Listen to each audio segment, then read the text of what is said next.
лайк басып қоңыраушаны басып кетіңіздер. Көптеген керекті видеолар салып отырамын. Кока-кола ішкеннен кейін. Кока-коланың зиянын осымен бірнеше рет айтсақ та, оны әлі тастар емессіздер. Әлем бойынша танымалдыққа ие болған сусынның ағзаңызға тигізер кері әсерін тағы бір мәрте біле отырыңыз. Сонымен Кока-кола ішкеннен кейін сіздің ағзаңыз қандай жағдайда болады?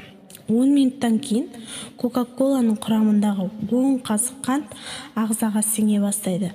Қанттың бір күндік нормасы Кока-коланы бір ішкенде қабылданады екен. Соншама тәтті сусынды ішіп, ағза құсқысы келеді. Алайда бұны Кока-кола құрамындағы фосфор қышқылы басады. 20 минуттан кейін, дәл осы уақыттан кейін қандағы инсулиннің шамасы күрт көтеріліп, бауыр қабылдаған қанттарды майға айналдыра бастайды. 40 минуттан кейін ағзаңызға кофеин түгелімен сіңіп, көздің қарашығы үлкейеді. Бауыр қанға қантты көбірек бөліп, қан қысымы көтеріле бастайды. Аденозинді рецепторлардың сезгіштігі төмендеп, өзіңізді сергек сезінесіз. 45 минуттан кейін ағзаңыздан дофамин атты гормон бөліне бастайды. Бұл гормон миға әсер етеді. Сізге ләззаттық сезімді сыйлайды.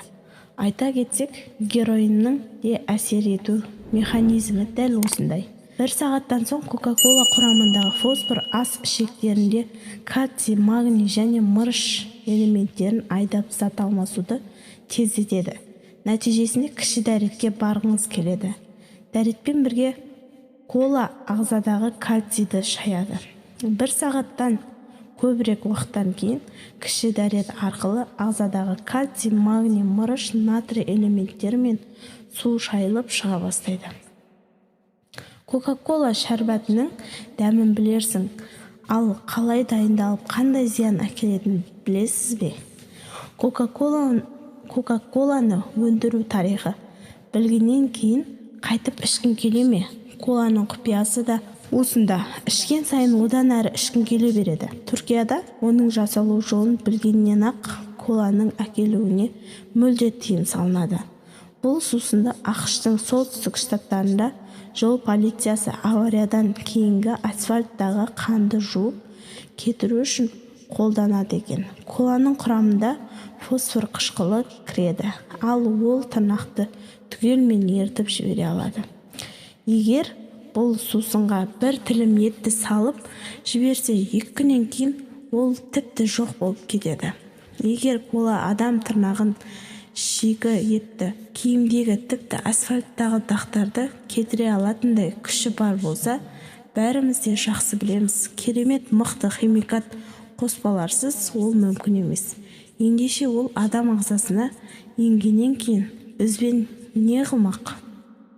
Кока-кола деп аталу себебі де жайшылық емес. Оның логотипін керісінше жазып оқығанда арабша мағына беретін маңызды сөздер жазылған. Оның аудармасы Мұхаммеда жоқ, Мекки жоқ болған. Ендеше әлі есің барда, бауырым, харам суды ішпе. Кока-кола сергітетін алкогольсіз сусын көптеген елдерде кеңінен таралған. 2006-2013 жылдары арасындағы әлемдегі ең үздік бренд болып саналады. Кока-кола сусынын 1886 жылдың 8 мамыр айында Атлантта ойлап тапқан. Сусынның атауын көркем жазуды меңгерген Пембертонның есепшісі. Осы уақытқа дейін сусынның логотипі болып табылатын Кока-кола деген сөзді әдемі бейнелі әріптермен жазып ойлап тапқан.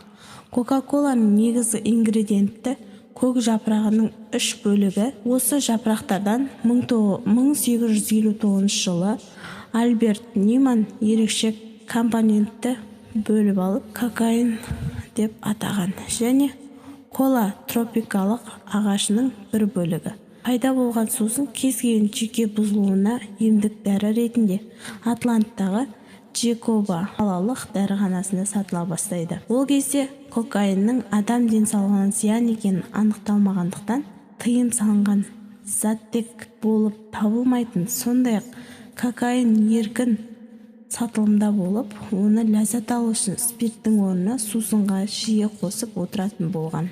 Бастапқыда сусынды күнделікті орташа есеппен 9 адамға сатып алатын болған. Алайда біртіндеп өсе бастады. Лайк басып, қоңырау басып кетіңіздер. Көптеген керекті видеолар салып отырамын.